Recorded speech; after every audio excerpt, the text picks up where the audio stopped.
స్థానిక సంస్థల ఎన్నికలకి సమాయత్తం కావాలని జనసేన నేతలకు డిప్యూటీ సీఎం పవన్ కళ్యాణ్ పిలుపునిచ్చారు. నిత్యం ప్రజలకు అందుబాటులో ఉంటూ సమస్యలు పరిష్కరించాలని జనసేన ఎమ్మెల్యేలకు దిశానిర్దేశం చేశారు.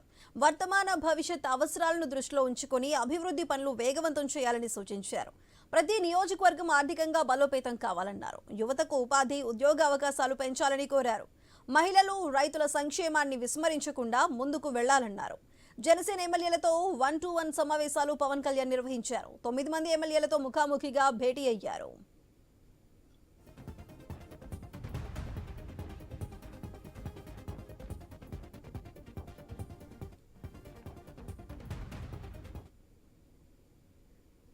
మనం చేసిన అభివృద్ధి నియోజకవర్గ చరిత్రలో చిరస్థాయిగా నిలిచిపోవాలని తపనతో పనిచేయాలన్నారు పవన్. పనితీరు ప్రజలు మెచ్చేలా ఉండాలని దిశానిర్దేశం చేశారు. నిత్యం ప్రజలకు అందుబాటులో ఉంటూ వారికి ఏం కావాలో తెలుసుకోవటానికి అధిక ప్రాధాన్యత ఇవ్వాలని తెలిపారు.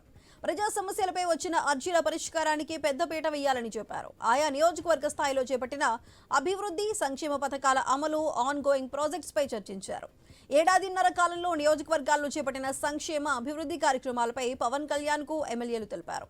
నియోజకవర్గంలో ఉన్న ప్రజా సమస్యలను తెలియజేయడంతో పాటు చేపట్టబోయే అభివృద్ధి పనులను వివరించారు.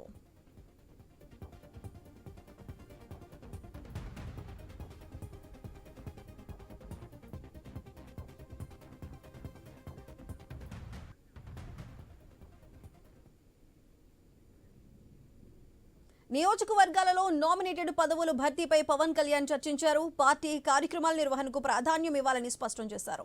జన సైనికులు, వీర మహిళలతో ఎప్పటికప్పుడు చర్చించాలని సూచించారు.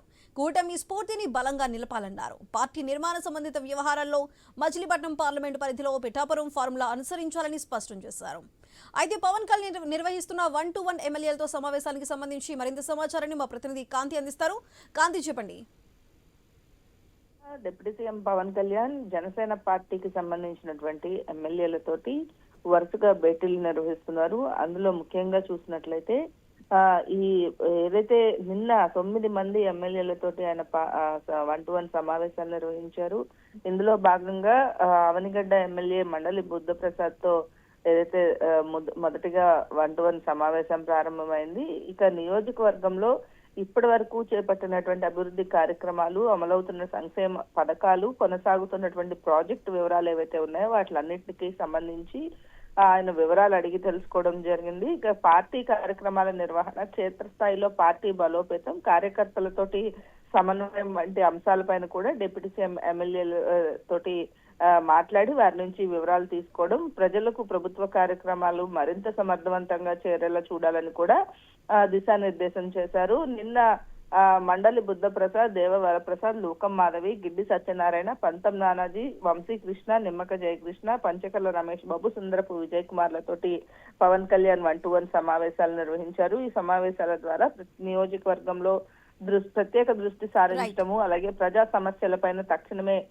చర్యలు తీసుకోవడం అనేటువంటివితో పాటుగా మహిళలు, రైతు సంక్షేమాన్ని విస్మరించకుండా ముందుకు వెళ్లాలని కూడా సీఎం దిశానిర్దేశం చేశారు. అందులో భాగంగానే కొంత వారి నియోజకవర్గంలో ఉన్నటువంటి సమస్యలు, జరుగుతున్నటువంటి పనులు, అలాగే ఇంకా కావాల్సినటువంటి అవసరాలు ఏమున్నాయి, తాగునీరు విషయంలో కూడా కొంత నియోజకవర్గాలలో ప్రాజెక్ట్స్ విషయంలో కూడా టూరిజం కి సంబంధించినటువంటి ప్రాజెక్ట్స్, ఇటువంటివన్నిటి కూడా చాలా కీలకంగా వ్యవహరించాల్సిన అవసరం ఉంది. ఈ నేపథ్యంలోనే కొంతమంది ఎమ్మెల్యేలు ఎవరైతే వారి నియోజకవర్గంలో ఉన్నటువంటి సమస్యలను కూడా పవన్ కళ్యాణ్ దృష్టికి తీసుకువెళ్లడం జరిగింది. ఈ నేపథ్యంలోనే దానికి సంబంధించి కూడా ఎప్పటికప్పుడు తనకు అప్డేట్స్ ఇస్తూ ముందుకు వెళ్లాలని కూడా పవన్ కళ్యాణ్ సూచించారు.